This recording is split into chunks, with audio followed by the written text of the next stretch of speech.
Hello বন্ধুরা, তোমরা সবাই কেমন আছো? আমি ভালোই আছি। আজকে আমি ফ্রাইড রাইস করছি, আর এই জায়গায় চিকেন কষা হবে। এবার এগুলো আমি একটু লেবু দিয়ে মেখে রেখে দিয়েছি, পরে ওটা হয়ে গেলে এটা বসাবো।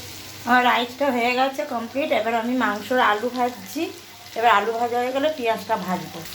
এই যে পেঁয়াজটা ভাজা ভাজা হয়ে গেছে, এবার আমি মশলা দিয়ে দেবো, তারপরে মাংসটা দেবো। মশলা দিয়ে দিয়েছি, এবার ধনে জিরে দেবো, 1 চামচ জিরের গুঁড়ো দিলাম, ধনে 1 চামচ, আর হলুদ 1 চামচ। নুনটা পরে দেবো, মাংস দেওয়ার সময় নুনটা দেবো। এবার এগুলোকে ভালো করে কষিয়ে নিই, একদম কষিয়ে তারপরে আমি মাংসটা ছাড়বো। আমি মশলা কষানো হয়ে গেছে, এবার মাংসটা দিয়ে দিই। এই যে মাংস দিয়ে দিলাম,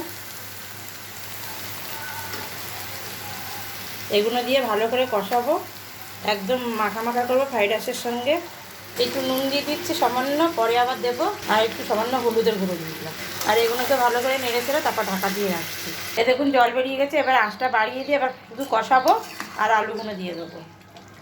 এ দেখুন কি সুন্দর তেল বেরিয়ে আসছে। এবার আমি আলুগুলো দিয়ে দেবো, আলু দিয়ে এবার ভালো করে কষাবো। এই যে আলুগুলো ছেড়ে দিচ্ছি, এবার এইগুলো দিয়ে ভালো করে কষিয়ে নেবো। কষিয়ে তারপর একটু ঢাকা দিয়ে রাখবো, আলুটা সিদ্ধ হবে। আর সামান্য অল্প একটু কষানো হয়ে গেলে জল দেবো, বেশি জল দেবো না। এই যে দেখুন কত সুন্দর তেল বেরিয়ে গেছে, এবার আমি জল দিয়ে দেবো অল্প করে, যেহেতু চিকেন কষা হবে। একটু জল না দিলে আলুগুলো সিদ্ধ হবে না, অল্প করে জল দেবো। আলুটা সিদ্ধ হলে ঝোলটা একটু টেনে যাবে। এই যে চিকেন কষা রেডি।